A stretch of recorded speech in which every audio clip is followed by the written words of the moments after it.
समास का टॉपिक है उसमें आगे पढ़ने वाले हैं, ठीक है। तो यहाँ से बात करेंगे, पहला क्वेश्चन है आज का। जो पहला क्वेश्चन है, बहुब्रीहि समास का उदाहरण इसमें से कौन सा है। तो यहाँ पर अगर बात करें बहुब्रीहि समास, तो बहुब्रीहि समास होता क्या। देखिए पहले तो हमें पता होना चाहिए बहुब्रीहि समास होता क्या है। देखिए इस समास में कोई भी शब्द प्रधान नहीं होता है, ठीक है। इस समास की बताता हूँ मैं आपको, तो इसमें कोई पद क्या होता है, इस समास में कोई पद प्रधान नहीं होता है, ठीक है। कोई पद प्रधान नहीं होता है। इसमें जो होता है कोई तीसरा पद होता है, ठीक है। यानी कि दोनों शब्द मिलकर, यानी कि पहला पद मिलकर, पहला और प्लस दूसरा, ठीक है, पहला और दूसरा पद मिलकर किसी नए शब्द का निर्माण करते हैं, ठीक है। कोई नया शब्द बनाते हैं। तो यहाँ पर इस चीज़ को नोट कर लेना, इसमें कोई भी पद प्रधान नहीं होता है और दोनों शब्द मिलकर कोई तीसरा यानी कि तीसरा शब्द बनाते हैं। जैसे यहाँ पर अगर बात करूँ, देखिए यहाँ पर अगर बात की जाए तो इसमें बहुब्रीहि समास कौन सा है। देखिए यहाँ पर अगर बात करूँ तो यहाँ पर चतुर्भुज में आपका बहुब्रीहि समास है, ठीक है। यहाँ पर कौन सा है आपका बहुब्रीहि समास है। अब कैसे है, चतुर्भुज का मतलब क्या हो गया, चार भुजाएं हैं जिसकी, ठीक है। चतुर्भुज मतलब चार भुजाएं हैं जिसकी, ठीक है, चार भुजाएं हैं जिसकी। अब यहाँ पे अगर बात करें चार भुजाएं जिसकी, मतलब आपका यहाँ पे कहने का मतलब हो गया विष्णु से, ठीक है। किसका, यहाँ पर चार भुजाएं किसकी होती है, आपकी विष्णु की, ठीक है। तो यहाँ पर मतलब हो गया विष्णु से, ठीक है। तो इस प्रकार से क्वेश्चन आपके पूछे जाते हैं जिसमें भी आपका कोई पद प्रधान नहीं होता है। देखिए इसमें क्या होता है, कोई यानी कि दो शब्द मिलकर कोई तीसरे शब्द का निर्माण करते हैं, ठीक है। चलिए अगला क्वेश्चन देखते हैं। देखिए एक चीज़ और बता दूं, इस पद में पहला पद जो होता है वो संख्यावाचक होता है, ठीक है। पहला पद यहाँ पर आपका क्या होता है, इसमें आपका जो पूर्व पद होता है, अगर बात करें यहाँ पर, जिसमें देखिए जिसमें संख्या, जैसे करोड़, यहाँ पंचवटी है, तो पंचवटी में यहाँ पर आपका पहला पद संख्यावाचक है, तो यहाँ पर कौन समास होगा, जिसमें आपका यहाँ पर आपका द्विगु समास हो जाएगा, ठीक है। चलिए अगला क्वेश्चन देखते हैं। जिस समास का पूर्व पद पहला पद प्रधान हो उसे कौन सा समास कहते हैं। देखिए जिसमें आपका पहला पद प्रधान होता है, अगर उसकी बात करें तो उसे अव्ययीभाव समास कहते हैं, ठीक है। क्या कहते हैं, अव्ययीभाव समास कहते हैं, ठीक है। जैसे अव्ययीभाव समास में होता क्या, देखिए इसमें पहला पद क्या होता है, तो पहला पद प्रधान होता है, ठीक है। और इसमें देखिए जैसे मैं कहूँ आपसे प्रतिदिन, ठीक है, प्रतिदिन, तो यहाँ पर कहने का मतलब क्या हो गया, यानी कि इसका मतलब हो गया दिन दिन, ठीक है। इसका मतलब क्या हो गया आपका दिन दिन। तो यहाँ पर इस चीज़ को ध्यान रखना, जहाँ पर पहला पद क्या होता है, प्रधान होता है, तो वहाँ पर आपका अव्ययीभाव समास होता है, ठीक है। चलिए अगला क्वेश्चन देखते हैं। अगला क्वेश्चन है, जिस समास में पहला पद संख्यावाचक होता है तो वो कौन सा समास होता है। देखिए यहाँ पर अगर बात करूँ, जिसमें आपका पहला पद क्या होता है, संख्यावाचक होता है, तो वहाँ पर आपका कौन सा समास होता है, तो वहाँ पर आपका द्विगु समास होता है, ठीक है। कौन सा होता है, द्विगु समास होता है, ठीक है। होता किस पर, देखिए जैसे मैं कहूँ आपसे त्रिफला, ठीक है, त्रिफला, तो त्रिफला का मतलब क्या हो गया, यहाँ पर अगर बात की जाए त्रिफला यानी कि तीन फलों का समाहार, ठीक है, तीन फलों का समाहार, तीन फलों का समाहार, तो वहाँ पर हो गया आपका त्रिफला। जैसे मैं कहूँ आपसे नवग्रह, तो नवग्रह का मतलब क्या हो गया, नवग्रहों का समाहार, ठीक है, नवग्रहों का समाहार, तो नवग्रहों का समाहार। तो इस तरीके से पहली उसमें जो पद होता है वो आपका संख्यावाचक होता है, तो वहाँ पर आपका द्विगु समास होता है, ठीक है। चलिए अगला क्वेश्चन देखते हैं। राजपुत्र में कौन सा समास है। तो राजपुत्र की अगर यहाँ पे बात करें तो राजपुत्र में आपका तत्पुरुष समास है, और तत्पुरुष समास में क्या होता है, इसमें देखिए इस समास में आपका अंतिम पद प्रधान होता है, ठीक है। इसमें क्या होता है, आपका अंतिम पद प्रधान होता है, ठीक है। तो इस समास में आपका अंतिम पद प्रधान होता है। और इसमें देखिए अगर यहाँ पे बात करें तो यहाँ पर देखिए कहने का मतलब क्या हो गया, राजपुत्र, यानी कि राजपुत्र का मतलब हो गया राजा का पुत्र, ठीक है, राजा का पुत्र। तो यहाँ पर क्या है आपका, देखिए अगर यहाँ पे बात करें तो यहाँ पर देखिए इसमें आपकी जो विभक्ति चिन्ह होता है उसका लोप हो जाता है जहाँ पर भी आपका तत्पुरुष समास होता है, ठीक है। तो यहाँ पर मतलब राजा पुत्र मतलब आपका राजा का पुत्र, तो यहाँ पर का विभक्ति जो कारक चिन्ह है का, ठीक है, तो इसका यहाँ पर लोप हो गया, ठीक है। चलिए अगला क्वेश्चन देखते हैं।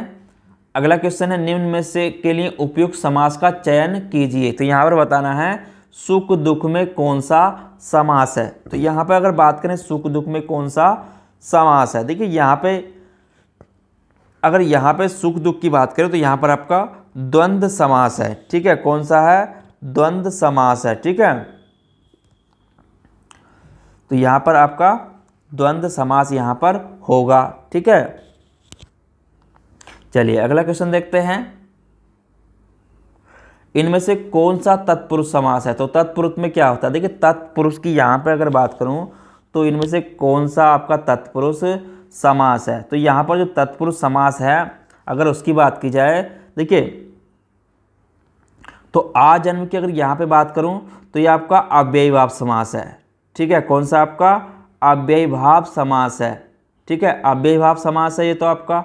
अगर आशीषित की बात करें यहाँ पर तो ये आपका तत्पुरुष समास है, ठीक है। ये कौन सा आपका तत्पुरुष समास है यहाँ पर। तो आशीषित यहाँ पर आपका तत्पुरुष समास है आशातीत, ठीक है। अगर यहाँ पे बात करें शीतोष्ण की तो ये आपका द्वंद्व समास है, ठीक है। इसमें कौन सा आपका द्वंद्व समास है। और यहाँ पे अगर अष्टधाई की बात करूँ तो ये आपका द्विगु समास है, ठीक है। तो इसमें आपका द्विगु समास है तो यहाँ पर हो जाएगा आशातीत, ठीक है। तो आशातीत, तो यहाँ आशातीत में आपका तत्पुरुष समास है, ठीक है।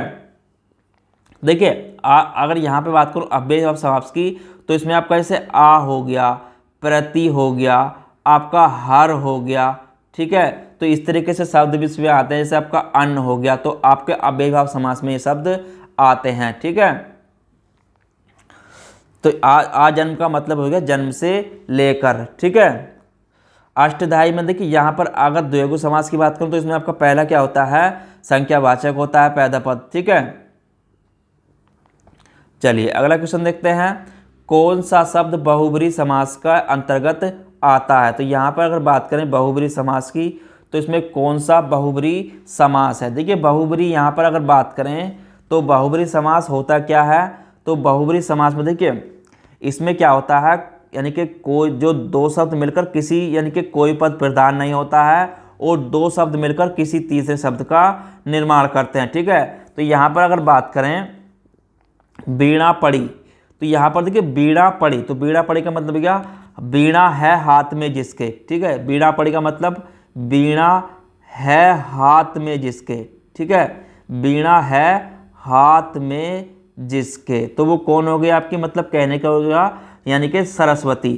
तो कहने का मतलब क्या हो गया यहाँ पर आपका सरस्वती, ठीक है। वीणा पड़ी मतलब वीणा है हाथ में जिसके, सरस्वती हो गई, ठीक है। अब यहाँ पे अगर बात करूँ, देखिए अगर यहाँ पे बात करूँ दो माता की तो ये आपका द्विगु समास है, ठीक है। यहाँ पर कौन सा आपका द्विगु समास है इसमें, ठीक है। दो माता में आपका द्विगु समास है। और अगर लील पला की यहाँ पे बात करूँ लाल पीला, तो लाल पीला में यहाँ पे आपका द्वंद्व समास है, ठीक है। इसमें भी आपका द्वंद्व समास है, तो यहाँ पर आपका द्वंद्व समास है। अगर विद्याभास की बात करूँ, विद्या का आभास, ठीक है, तो यहाँ पर आपका तत्पुरुष समास है इसमें, ठीक है। तो इसमें आपका तत्पुरुष समास है। तो आंसर क्या हो जाएगा, वीणा पड़ी, यहाँ पर इसका आंसर हो जाएगा जिसमें आपका बहुब्रीहि समास है, ठीक है। चलिए अगला क्वेश्चन देखते हैं। कौन सा शब्द कर्मधारय समास का नहीं है। तो यहाँ पर बात करें कर्मधारय समास की तो इसमें कौन सा नहीं है। देखिए यहाँ पे अगर बात की जाए तो यहाँ पर कौन सा नहीं है, तो यहाँ पर नील गाय, नील गाय आपका कर्मधारय समास है, ठीक है। देखिए इसमें अगर कर्मधारय समास में क्या होता है, कर्मधारय समास में जिस समास में पहला पद यानी कि पहला पद क्या हो आपका, पहला पद विशेषण, ठीक है, पहला पद क्या हो विशेषण, ठीक है। और दूसरा पद जो होता है इसमें दूसरा पद आपका विशेष्य है, ठीक है। दूसरा पद विशेष्य यानी कि संज्ञा होता है, तो वहाँ पर आपका कर्मधारय समास होता है। ठीक है, तो यहाँ पर नीलगाय में भी आपका कर्मधारय समास है। ठीक है, कर्मधारय समास है, इसमें भी आपका, यहाँ पर अगर बात करूँ कृता कृत में भी आपका कृता कृत, तो यहाँ पर भी कर्मधारय समास है। और प्रिय सखा, तो इसमें भी आपका कर्मधारय समास है। लेकिन यहाँ पर अगर बात करें विद्याभास की, तो विद्याभास में यहाँ पर आपका जो है तत्पुरुष समास है। ठीक है, कौन सा यहाँ पर आपका तत्पुरुष समास है इसमें। ठीक है, चलिए अगला क्वेश्चन देखते हैं। पंचानन में कौन सा समास है? तो पंचानन की यहाँ पे बात करें तो इसमें कौन सा समास है? देखिए पंचानन, तो पंचानन का मतलब क्या हो गया? पंचानन यानी कि मतलब 5 हैं आनन जिसके।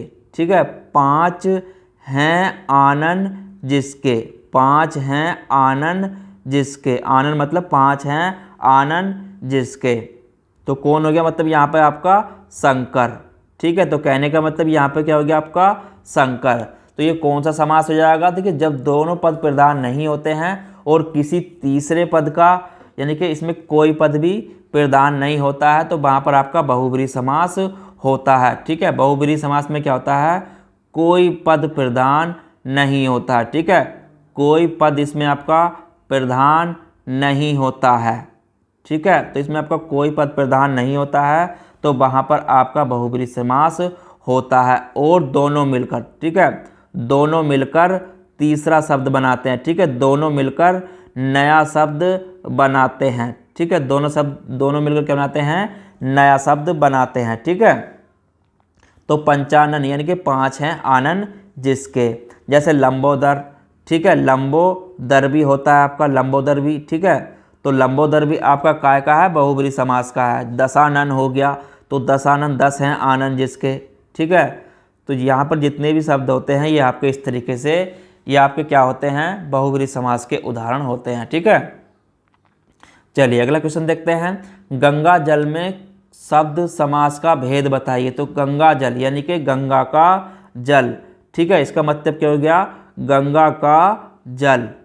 ठीक है, गंगा का जल, तो गंगा जल, तो यहाँ पर क्या है आपका? कारक क्या है? का विभक्ति। ठीक है, तो यहाँ पर कारक चिन्ह क्या है आपका? का आया। ठीक है, तो कारक चिन्ह जिसमें आता है तो वहाँ पर आपका तत्पुरुष समास होता है। ठीक है, तो इसमें कारक चिन्ह आपका का आया है, तो यहाँ पर आपका कौन सा हो जाएगा? तत्पुरुष समास यहाँ पर हो जाएगा। ठीक है,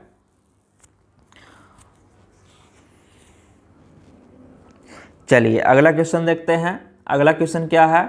सतसई शब्द में समास का भेद बताइए। तो सतसई शब्द की अगर यहाँ पे बात करें, सतसई यानी कि सतसई का मतलब हो गया 700 समाहार। ठीक है, यानी कि 700, तो 700। ठीक है, यहाँ पर मतलब हो गया 700 सतसई, मतलब यहाँ पर समाहार का अगर जहाँ पर भी बोध होता है 700, तो यहाँ पर आपका द्विगु समास हो जाएगा। ठीक है, जिसमें भी आपका द्विगु समास यहाँ पर हो जाएगा। ठीक है, चलिए अगला क्वेश्चन देखते हैं। अगला क्वेश्चन क्या है? निम्न में से कौन सा कर्मधारय समास है? तो कर्मधारय के समास की अगर यहाँ पे बात करें तो कर्मधारय समास कौन सा? देखिए कर्मधारय समास में क्या होता है? पहला पद, इसमें अगर यहाँ पे बात करें तो यहाँ पर पहला पद क्या होता है? पहला पद, तो पहला पद इसमें आपका क्या होता है? यानी कि विशेषण। पहला पद इसमें आपका विशेषण होता है और दूसरा पद इसमें आपका विशेष्य होता है। ठीक है, दूसरा पद क्या होता है आपका? इसमें विशेष्य होता है, तो दूसरा पद इसमें आपका विशेष्य होता है, तो कर्मधारय समास वहाँ पर आपका होता है। तो यहाँ पर देखिए बात करें तो यहाँ पर शब्द अगर देखें नील गगन।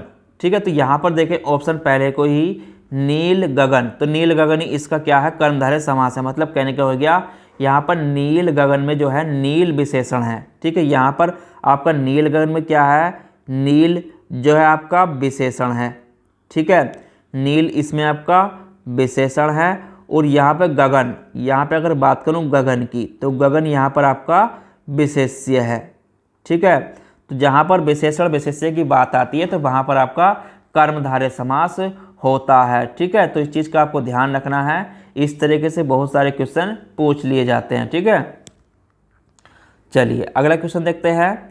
निम्न में से कौन सा चक्रपणी में प्रयुक्त समास है? तो चक्रपणी में कौन सा समास है? देखिए चक्रपणी, चक्रपणी का मतलब क्या हो गया यहाँ पर अगर बात करें चक्रपणी, तो चक्रपणी का मतलब क्या? चक्र है हाथ में जिसके, ठीक है, यानी कि चक्र है पणी में जिसके, ठीक है, चक्र है पणी में जिसके, ठीक है, तो चक्र है पणी में जिसके, तो पणी का मतलब होता है आपका हाथ, ठीक है, तो पणी का मतलब होता है आपका हाथ, तो इसको यहाँ पर नोट कर लेना, पणी का मतलब होता है हाथ, यानी कि चक्र है हाथ में जिसके, तो कौन होता है आपका? अर्थात कहने का मतलब हो गया विष्णु, ठीक है, तो कहने का मतलब क्या हो गया आपका? विष्णु, ठीक है। और जहाँ पर कोई पद प्रदान नहीं होता है, ठीक है, जब दो शब्द मिलकर क्या बनाते हैं? तीसरा शब्द, ठीक है, दो शब्द मिलकर तीसरा शब्द यानी कि तीसरे शब्द का विशेषण बने, ठीक है, तीसरे शब्द का विशेषण बने, दो शब्द मिलकर तीसरे शब्द का विशेषण बने, ठीक है, अगर तीसरे शब्द का विशेषण बनता है तो वहाँ पर आपका क्या होता है? बहुब्रीहि समास होता है, ठीक है, क्या होता है वहाँ पर आपका? बहुब्रीहि समास होता है, ठीक है, तो इस चीज़ को आपको ध्यान रखना है। तो यहाँ पर कौन सा हो जाएगा आपका? बहुब्रीहि समास यहाँ पर हो जाएगा, ठीक है। चलिए अगला क्वेश्चन देखते हैं। धीरे धीरे का समास है, तो धीरे धीरे में यहाँ पर अगर बात करें तो धीरे धीरे में देखिए यहाँ पर आपका अव्ययीभाव समास है, ठीक है, अव्ययीभाव समास क्यों है? देखिए धीरे धीरे में जिस शब्द का प्रथम पद प्रदान हो, ठीक है, इसमें क्या होता है?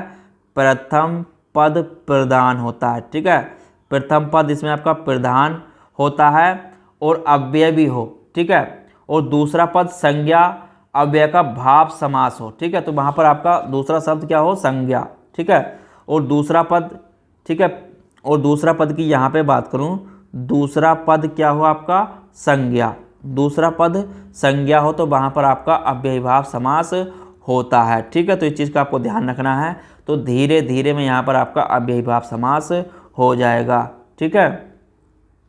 देखिए यहाँ पे इसमें अव्ययीभाव समास में मैंने पहले बताया था, जैसे आपका प्रति हो गया, ठीक है।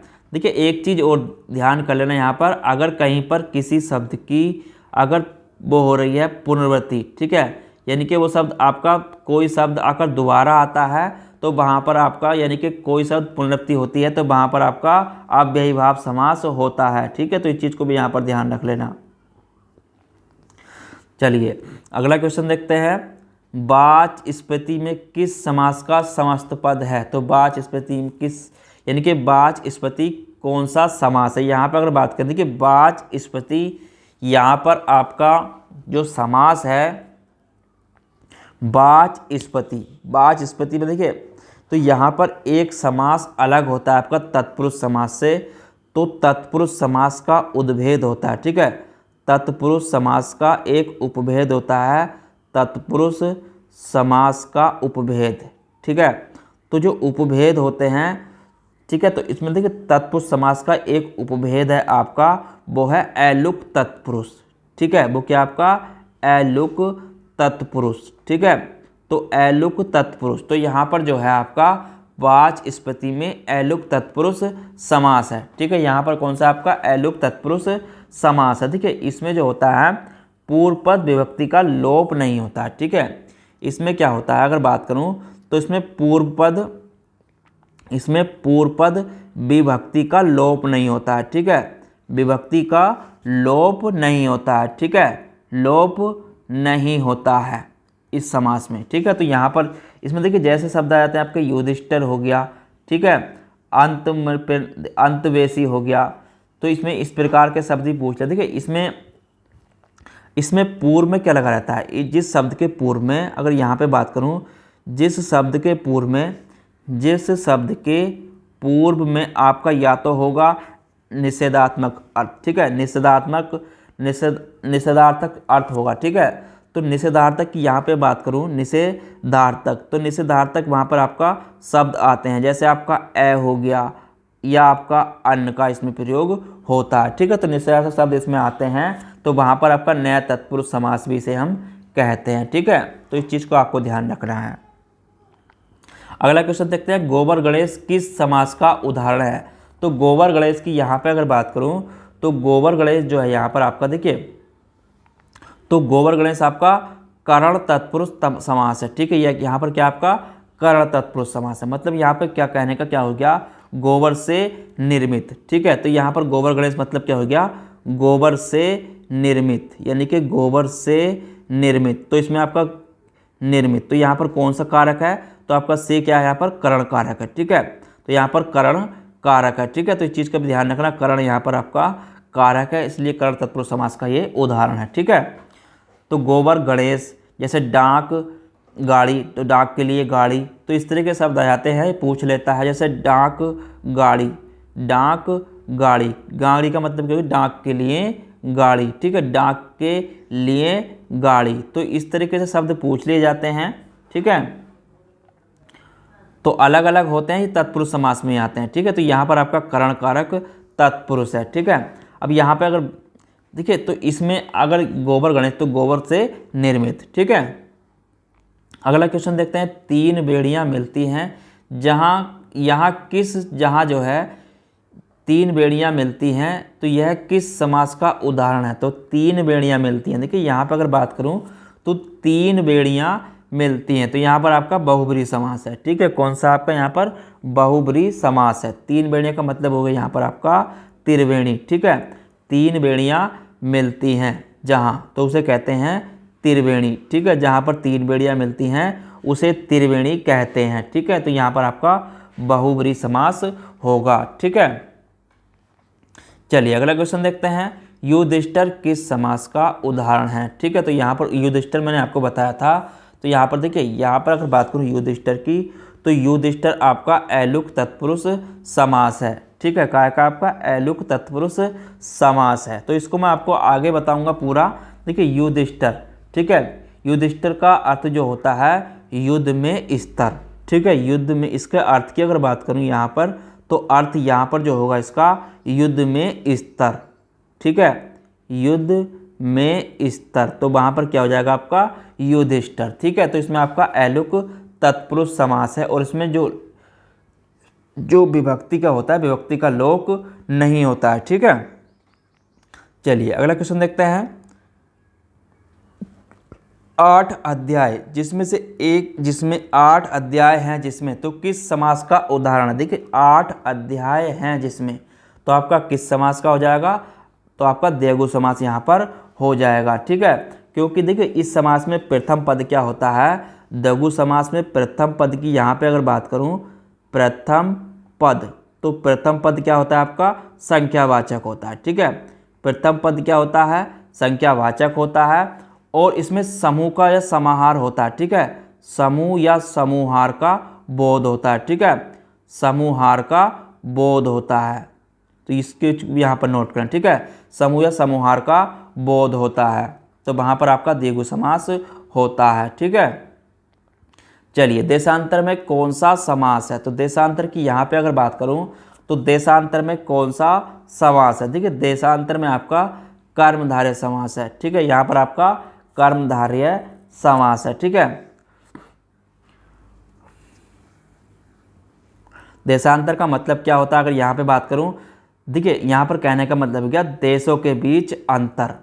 ठीक है, देशांतर का मतलब क्या हो गया, देशों के बीच अंतर। ठीक है, देशों के बीच अंतर। ठीक है, देशों के बीच अंतर मतलब देशांतर, देशों के बीच जितनी दूरी है उसे हम देशांतर कहते हैं। ठीक है, देशों के बीच अंतर को हम देशांतर कहते हैं, तो यहाँ पर आपका कौन सा हो जाएगा, कर्मधारय समास यहाँ पर हो जाएगा। चलिए अगला क्वेश्चन, किस समास में दोनों पद मिलकर एक नया अर्थ बनाते हैं। तो मैंने अभी बताया था, जब दोनों पद मिलकर किसी नया अर्थ प्रकट करते हैं तो वहाँ पर आपका बहुब्रीहि समास होता है। ठीक है, तो वहाँ पर क्या होता है आपका बहुब्रीहि समास होता है। चलिए अगला, गौशाला, तो गौशाला में कौन सा समास है। देखिए यहाँ पर अगर बात करूँ गौशाला, तो गौशाला का मतलब हो गया यहाँ पर, यानी कि यहाँ पर गाय के लिए शाला, मतलब गाय के लिए शाला, तो गाय के लिए शाला आपका काय, यहाँ पर कारक चिन्ह क्या आया है आपका के लिए। ठीक है, गाय के लिए साला, तो गाय के लिए साला की यहाँ पे अगर बात करूँ तो यहाँ पर आपका तत्पुरुष समास हो जाएगा। अगर कारक चिन्ह आता है, ठीक है, तो वहाँ पर आपका तत्पुरुष समास होता है, ठीक है। तो इस चीज़ को यहाँ पर ध्यान रखना। तो यानी कि गाय के रहने का स्थान क्या होगी, गाय गौशाला, ठीक है। चलिए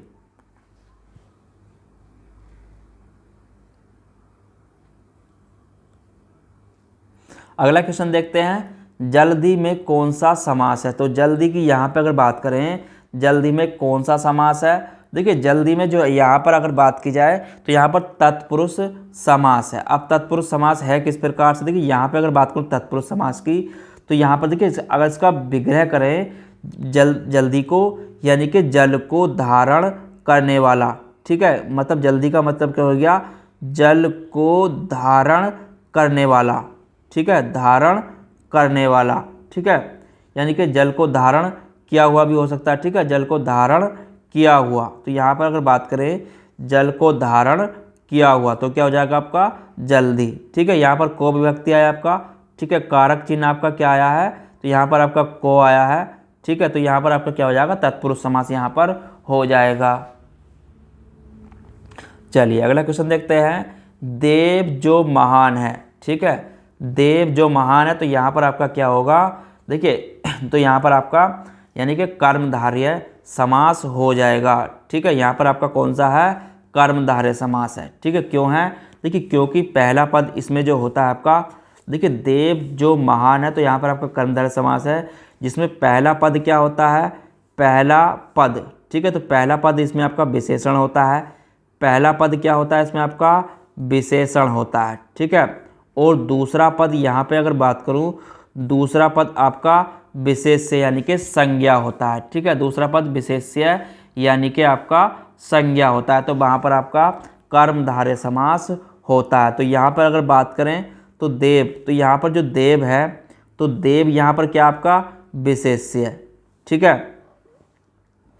तो देव यहाँ पर क्या है आपका विशेष्य है, तो देव यहाँ पर आपका विशेष्य है। और यहाँ पर अगर बात करूँ महान, तो महान जो है यहाँ पर आपका विशेषण शब्द है, ठीक है। महान क्या यहाँ पर आपका विशेषण है, ठीक है। तो दोनों मिलकर किसी अन्य की, देखिए तो यहाँ पर आपका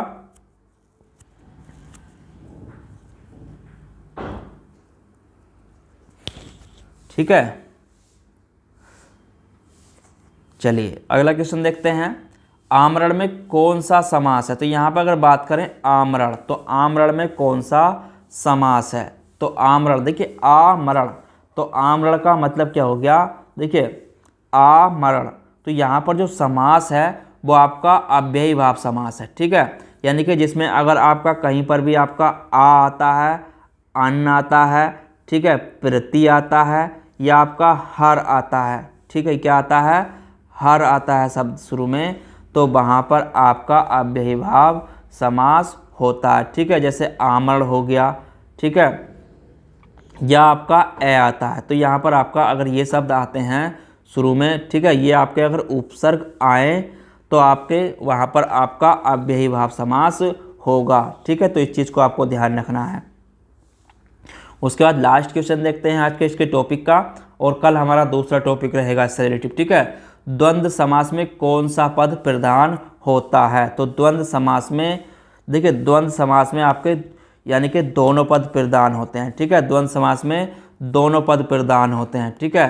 द्वंद्व समास में आपके दोनों पद प्रधान होते हैं, ठीक है। और जिनका विग्रह करने पर अगर बात करें तो उसमें कारक चिन्ह हो, ठीक है, उसमें क्या लगते हैं, विग्रह करने पर क्या लगाते हैं, विग्रह करने पर अथवा और एवं लगता है, ठीक है। विग्रह करने पर क्या लगता है आपका, अगर बात करूं विग्रह करने पर, तो विग्रह करने पर अथवा, ठीक है, अथवा और एवं, ठीक है, अथवा और एवं या लगता है, ठीक है। जैसे मैं कहूँ माता पिता, माता पिता, तो यहाँ पर कहने का मतलब क्या हो गया, माता और पिता, ठीक है, माता और पिता, तो इसमें जो आता है तो आपका ये द्वंद्व समास में आता है, ठीक है। तो इस चीज़ को आपको ध्यान रखना, और यहाँ पर आपके दोनों पद प्रधान होते हैं।